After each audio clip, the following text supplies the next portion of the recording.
এবং অনেক অপপ্রচার চলতেছে, সেন্ট মার্টিন বিক্রি করে দেওয়া হচ্ছে। আমাদের দ্বীপ তো এভাবে আমাদের ভিসা দিয়ে আসতে হবে না। তাই আমরা চাই যে সময়ের জন্য এইসব নিয়ম বাদ দিয়ে আমরা চেষ্টা করবো যে আমরা পরিবেশ করার, কিন্তু আমাদের যাতে সময় সমানভাবে সুযোগ দেওয়া হয়। অনুভূতি হচ্ছে যে আমরা এবারই শেষ যেতে পারছি, এটা একদিক দিয়ে খারাপ, আবার নতুন আরেকবার ঘোরা হচ্ছে, এটা একরকম। তারপর একদিক দিয়ে খারাপই লাগছে যে নেক্সট টাইম আর যাওয়া হবে না, বা কখন যাওয়া হবে সম্ভাবনা নেই, কখন ঠিক হবে।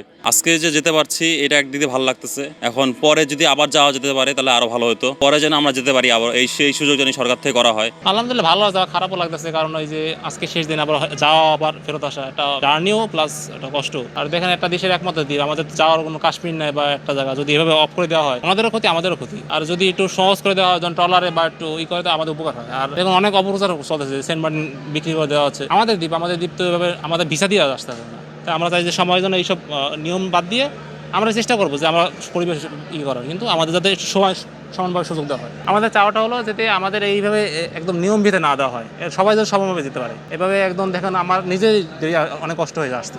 একদিকে আমি সৌভাগ্যবান যে আজকে শেষ রাত্রি আপনি বললেন, আর অন্যদিকে ব্যথিতও বটে যে আসলে এটা একটা বিনোদনের মাধ্যম ছিল আমাদের।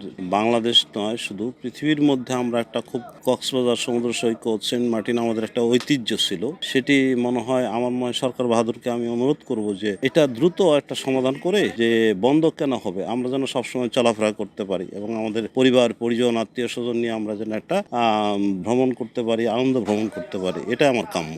আমার অনেক ভালো লাগতেছে এবং খুব আমি আনন্দিত যে আমি যেতে পারতেছি। আমার মতো অনেকে যেতে পারবে না, কাল থেকে অনেকে জানেও না। সামনে যেন সরকার আমাদের যাওয়ার জন্য সবাইকে সুযোগ করে দেয়, আমরা অনেক খুশি হব। আমাদের চাওয়া পাওয়া হচ্ছে যে আমরা ওটা মানে খুশি, সরকার থেকে খুলে দেওয়া হোক, আমরা যেন যেতে পারি সে ব্যবস্থা সে করে দিক। সবার মনে একটা বিনোদনের জন্য এটাই বড় একটা আনন্দের জায়গা। আসলে অনুভূতিটা বুঝিয়ে বলতে পারবো না, অনেক এক্সাইটেড, কারণ আজকে আমরা শেষ যাত্রী, তো আমাদের মুহূর্তটা অনেক ভালো কাটতেছে। এখন চাওয়া পাওয়া আছে সরকারের কাছে, যদি আর কিছুদিন যাওয়া যেত তাহলে ভালো হতো। তাহলে আরও অনেক ভালো হতো, যাত্রীর জন্য অনেকেই ভ্রমণ করতেছে সেন্ট মার্টিতে, তাদের জন্য অনেক ভালো হতো আর কি। না, এটা তো পূর্ব নির্ধারিত সিদ্ধান্ত সরকারের। তার সাথে বিআইডব্লিউটি অর্থাৎ আমার যে কর্তৃপক্ষ, সেটা সরকারের সাথে সমন্বয় করেই সেভাবে করে আমরা আজকে যে সকল জাহাজগুলো এখান থেকে যাচ্ছে, তার মধ্যে জাহাজগুলোর দুইটি জাহাজের সময়সূচি 27/2 পর্যন্ত ছিল, কিন্তু সেগুলো আপাতত বন্ধ থাকবে সরকারের সিদ্ধান্ত অনুযায়ী। আর এই যে বারোয়াউলিয়া এবং কর্ণফুলী, এটার সময়সূচি এই পর্যন্তই ছিল।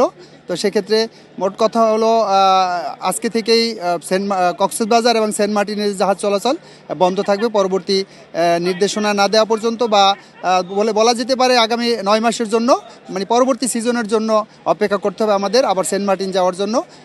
আমরা আশা করি সবাই সেটি অনুসরণ করবে এবং আগামীর জন্য অপেক্ষা করবে। আমরা এই যে 2 মাসের যে জার্নিটা, মনে হয় যে আমরা শান্তিপূর্ণভাবে এবং ভালোভাবেই পার করতে পেরেছি। সেজন্য মহান আল্লাহর কাছেও শুকরিয়া, এবং আমরা আগামীতে যেন আবার সেইভাবে করে শুরু করতে পারি, সেজন্য সকলের সহযোগিতা কামনা থাকবে।